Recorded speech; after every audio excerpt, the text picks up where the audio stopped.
This was a personal experience, though it's very difficult to say whether it is necessary for everybody. But some pain, some agony, something that is missing can induce you strongly towards the path of spirituality. Like the restlessness, if we have to talk, even as a very young child also,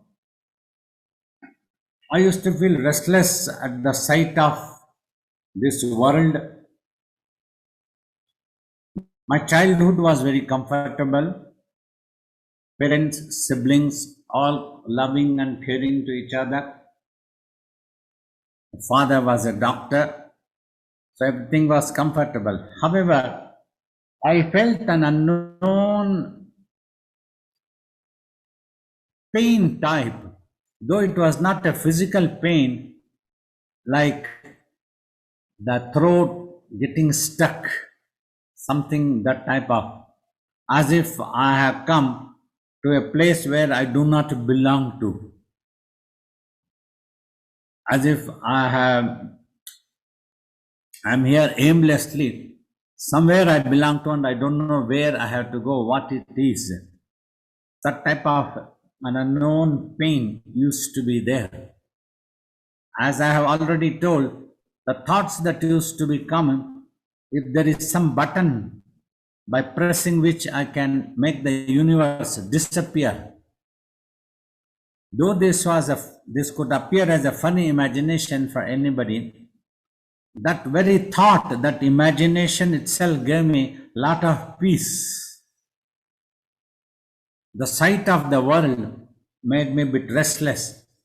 The what is called the scene, the drishya, the appearance. I wasn't happy, something. So that was how I experienced. And I always thought there is something else is there, which I do not know at the moment. Like also the thoughts used to come, as the scriptures say, we are the Atma, we are that soul, not this body. If at all I am that Atman, why is that I am consciously not aware of that fact? If somebody calls me by name or me, when I think of myself or somebody addresses me, I feel as if this body is that me. And why is that I am not aware? Everybody must be aware if they are that. What are they? So like that I used to think. So these all induced me to go towards spirituality, and simultaneously as I got introduced to Adi Shankara, Ramakrishna Paramahamsa and Ramana Maharshi's teachings, these took me towards the truth of existence is something else is there definitely. Without that, these great sages wouldn't have been simply sitting for hours together and did tapas. So, and something they achieved. Like, for example, when I used to see Ramana Maharshi's photo, he always remained with a lion cloth, a cowpeen, quietly sitting at peace, as if he is totally contented.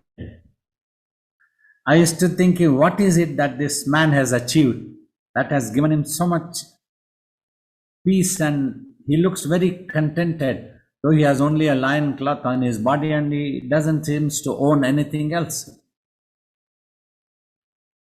So like that, I used to wonder, what is it that can give such contentment?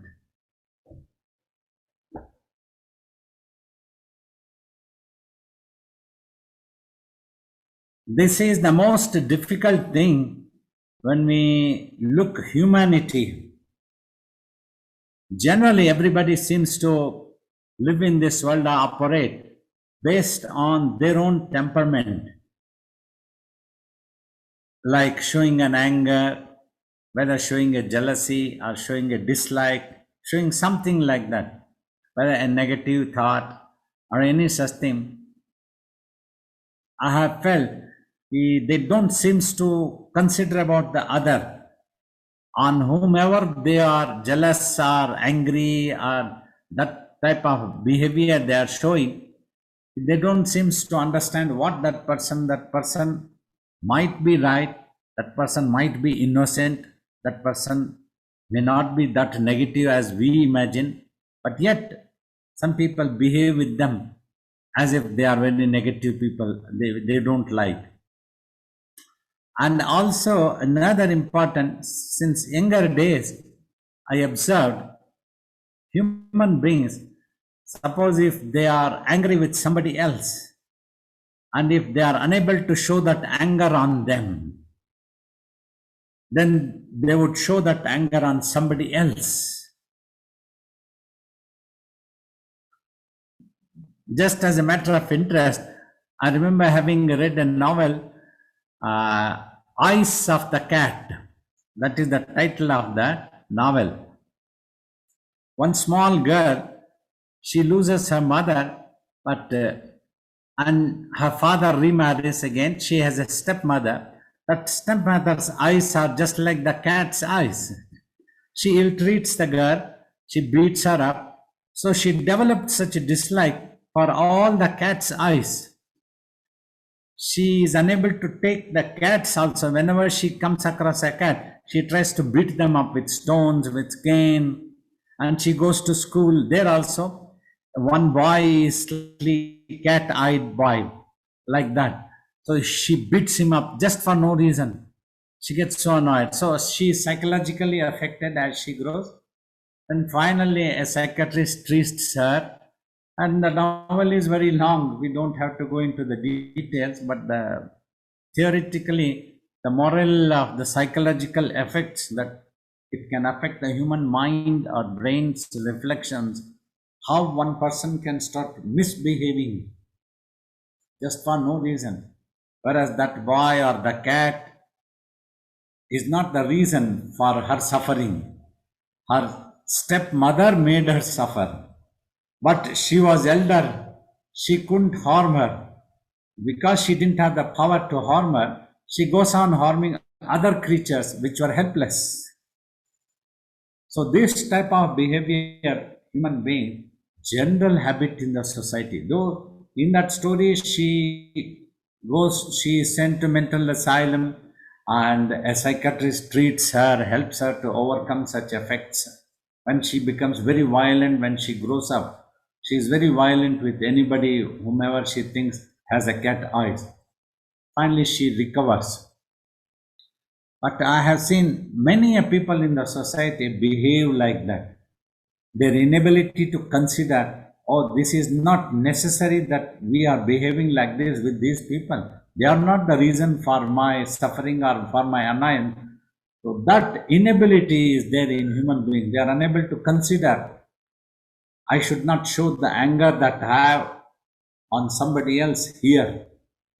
This is one general psychological thing I have observed. It's very sad sometimes. These people may not be completely ill to be recognized to go to a mental asylum, but certainly they need to be subjected to a psychiatrist's treatment. Human beings behave like that. But if they meditate properly, if people can undertake spiritual exercises, they can overcome these type of temperaments. Instead of operating based on their own temperament, then they will be able to understand others. Suppose there is a small child. A small baby child may misbehave for a while, may use the wrong language. We try to pull the child up. We want to discipline the child.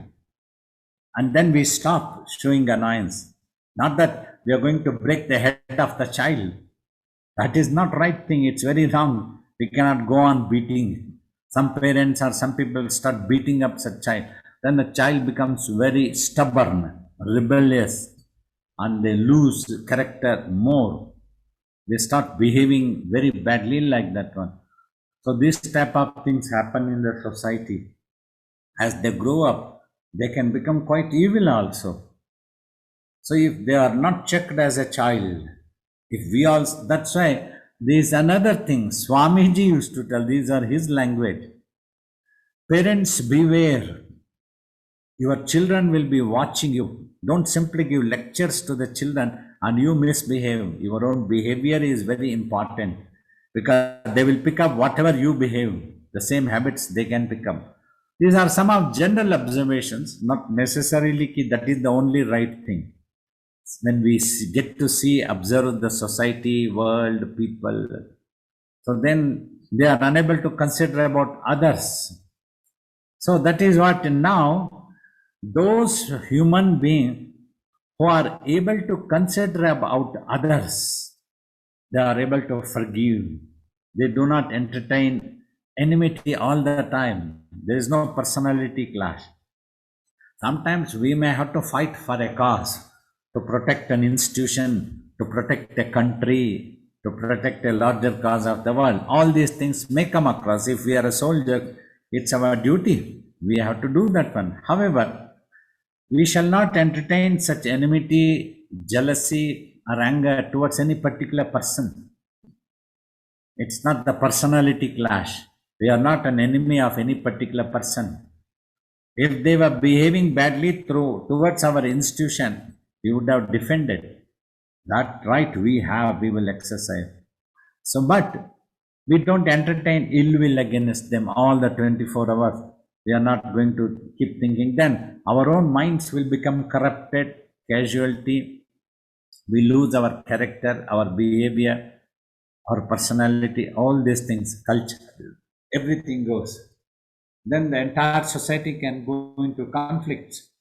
That is how this world often keeps going into conflicts when people are unable to consider about each other. These are some of the points which I wanted to point out based on my learning observations.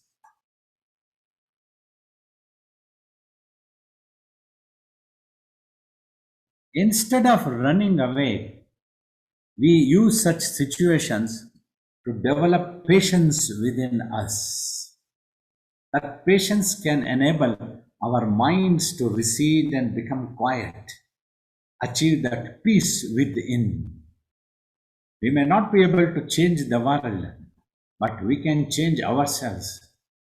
Where we are restless or our minds are disliking the world or annoyed about the world, feel like banging the entire world. If we have the power, take the earth and bang it on some stone boulder so that it can get into pieces.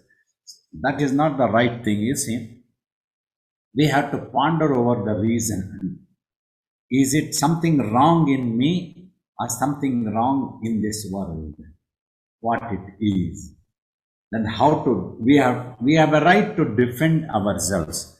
While defending, we need to take care that our minds also doesn't become corrupted. Then we might misbehave with people. We won't be able to help anybody. We won't be able to give any teaching. If we simply talk, we give one justice to others and we are going to misbehave. Every day we talk of peace and not shout at others. But again, when it comes to us, we keep shouting at others just for no reason. Not that. We must practice first patience within ourselves so that our mind is not corrupted. It is purified. It is a pure consciousness. It gets connected to the divinity. Then anybody comes to us for counseling, to learn something, then we can both teach them, also behave in front of them in the society in such a way that they should feel inspired. That is important. Not that just for 2 minutes they come and we pretend that we have a lot of patience and once they go away we start shouting. If 20 years they get to see us, all those 20 years, we must exercise that patience, that peace within us. We simply try to defend as a soldier our country, our institution. I'm just doing my job, that is all. I don't have any enmity, any jealousy, any dislike, any anger against any personality. That person has misbehaved. It is sad. But not that I'm going to keep thinking about him all the 24 hours. No need. We don't have to become corrupted mentally. Whenever the fight comes, you fight. Once that is over, then remain at peace. It's done. So like that, it's not as easy as we are talking. Long time spiritual practice and devotional practice.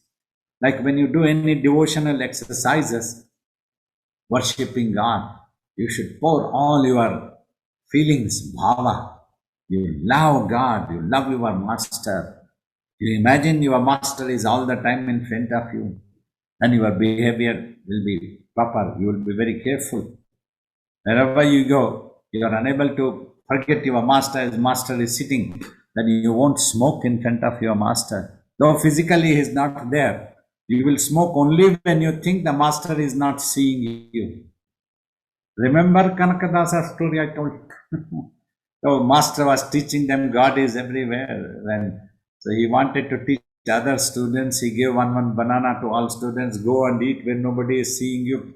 They all go and come back very quickly within an hour. We ate banana behind the trees. Nobody was watching me. I ate banana behind the cave. All this like this. They all gave different reasons. But Kanakadasa came back with the banana. He said, wherever I went behind the trees, behind the mountains, in the bushes, here, there, everywhere I went. Wherever I went, Lord Keshava was watching me, Lord Krishna was watching me. I couldn't escape his eyes. My master, I failed to eat this banana. I am so sorry. He surrenders. So that vision must be there. That love, that remembrance of the divinity. So then the mind will not become corrupted. Long time practice I'm talking, right? Meditate every day, meditate with the right technique.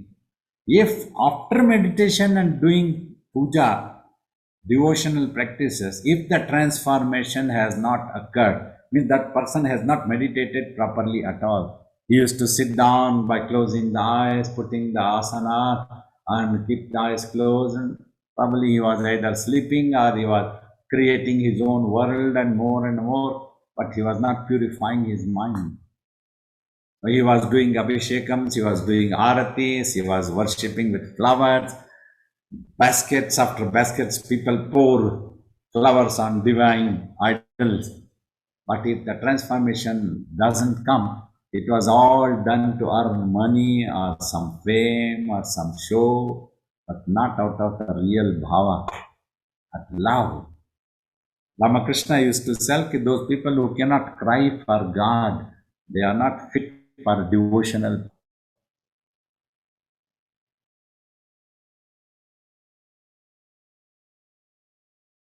More than judging, watching the mind, so that you are aware if it is talking wrong chatterbox, if it is becoming corrupted, apply the brake.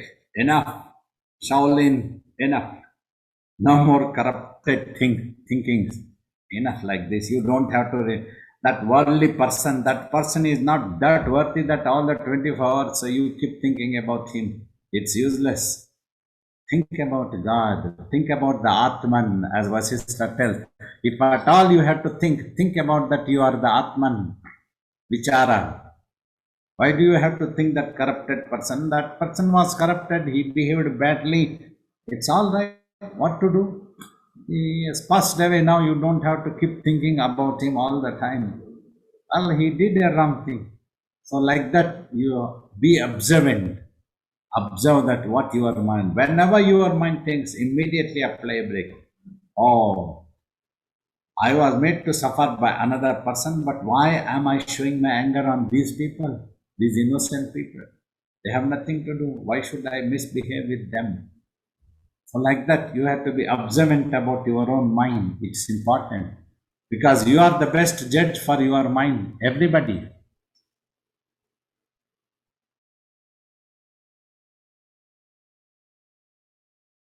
They're all the same. When you really love the master, you are loving God. The master, if he is a self-realized, if you are lucky to have a self-realized master as a master, and you love, fall in love. It's like loving God. So that's what it is. They are all the same. Loving the spiritual path is loving God. You are going on that path to get connected to divinity. You are loving the master so that the master can help you to get connected to divinity. Guru Govinda dono kade, remember Kabir Das. If both Guru and God come and stand in front of me, to whom shall I prostrate first? Then it comes out of confusion, says, let me prostrate to you, my Lord, my Guru, because it is you who told me about God. Otherwise, I wouldn't have known what God is. If the Guru hadn't told me, I would have been wandering here and there, tarot, porota, this, that. There were so many places for God, whereas the God is here in our hearts. That's what the Master said. Close the eyes, go introvert, look at yourself. That is the ultimate truth. So it is all the same.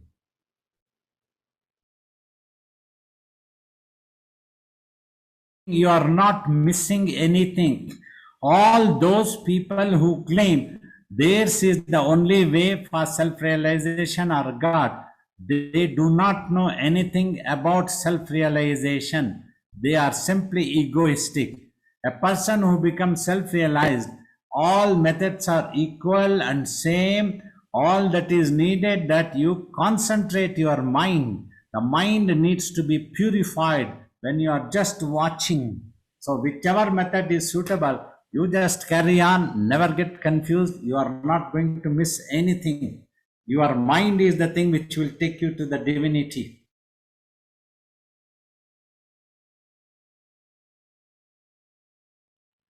The actual transformation happens when all imagination ends. When all imagination in the mind ends, that becomes pure consciousness. Only the consciousness of existence is the experience. Peace is the real experience. Anything on which the peace depends is not real, is unreal. When peace is there on its own, without any imagination within you, that is the real transformation. Means you have overcome all imagination effects of your own consciousness and have come closer to the truth of existence.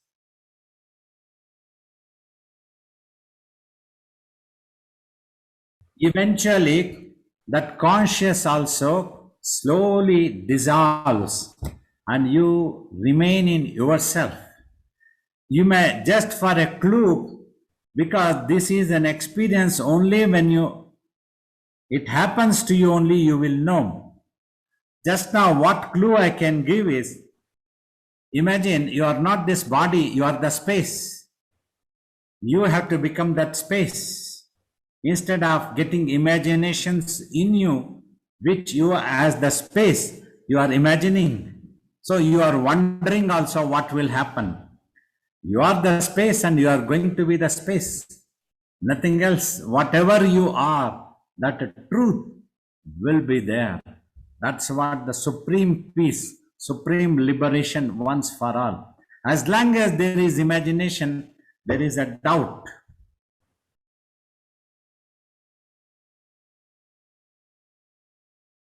Actually, what happened, this is slightly a myth has been added, that Nachiketa jumped into fire and went to the Yamaloka, and he was waiting there because Yama had gone on a tour.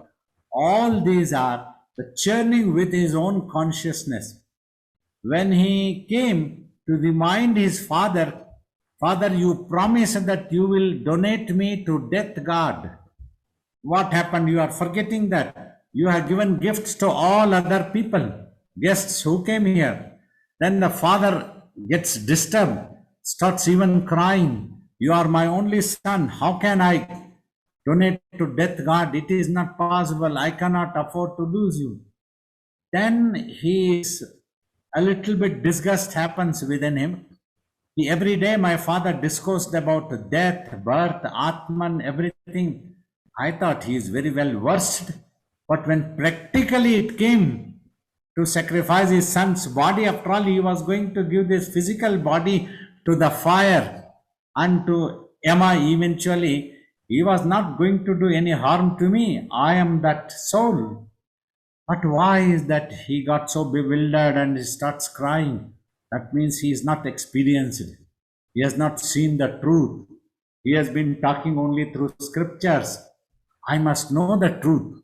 Then in the actual story, he goes behind in the ashram towards the forest, totally with vairagya, and sits under a tree.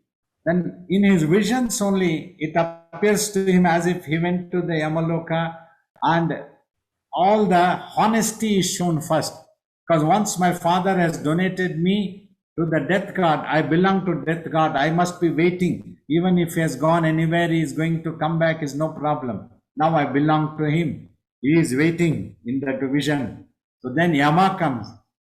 In the Yama, in that vision, appreciation for the honesty is given. That also means that what as a child he had learned, we must be honest, and that honesty will be appreciated. So Yama appreciates. So you are honest. So you go back to the world. I will give you 3 boons.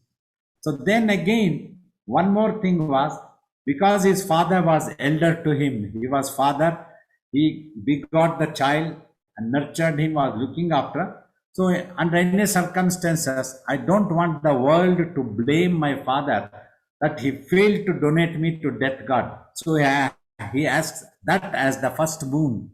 The second one, he asks, some say ki after death also we exist. Some says ki we do not know whether we exist or not. Nobody has come back to tell what the truth is. Then what the truth is? There again, the determination. My father was not determined. He was thinking. He told he will donate me to death god, but he went back to his word. He didn't keep up his word. That must not happen in my life. I must remain determined.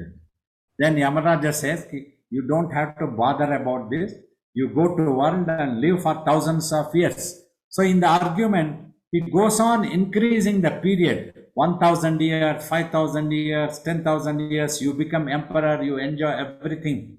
But one insists, Nachiketa, after 5,000 years, the time will pass by. Is there anything to stop me coming back to you? No, Yama says death will happen. It is inevitable. No matter it is 10,000 years or 50,000 years.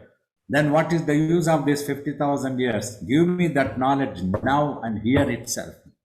See, this is such a significant in that Kathopanishad's argument. All we human beings keep wasting our time. Or tomorrow I can meditate, some other day we can listen. But that boy, here and now, I need that knowledge. I don't want to waste even a moment, because any moment the death can come to this body. That was the realization that had occurred to him. So like that he insists, no, I don't want any of your other boon. Insist this here and then. Then another important, when the master teaches, apt attention. That's what Yama demands. Okay, finally, I will go on telling the truth only once. I will not repeat that. It is your duty to pay apt attention. My duty to tell you once. Then again he tells, third boon, surrendering to the master emotionally, devotionally, in every way. That can be helpful to bring the grace of the Guru. He tells, give me the third boon that you tell me only once, and I pay apt attention and absorb the truth. Help me with that one. Then Yama is very much graced upon, starts telling the truth. So that truth comes from within him. So that's how the things go on. That beautiful truth of the self. It is everywhere. It is the fastest than even the mind, because it is already everywhere. Now you see such a thing which is everywhere for your eyes, and which is the one which exists in itself. Like that Yama goes on telling, so the truth got revealed. the deeper samadhi. So that's where one has to go to understand the final truth, how, what will happen after that it becomes consciousness. Nothing and something both disappears. This is a wonderful question.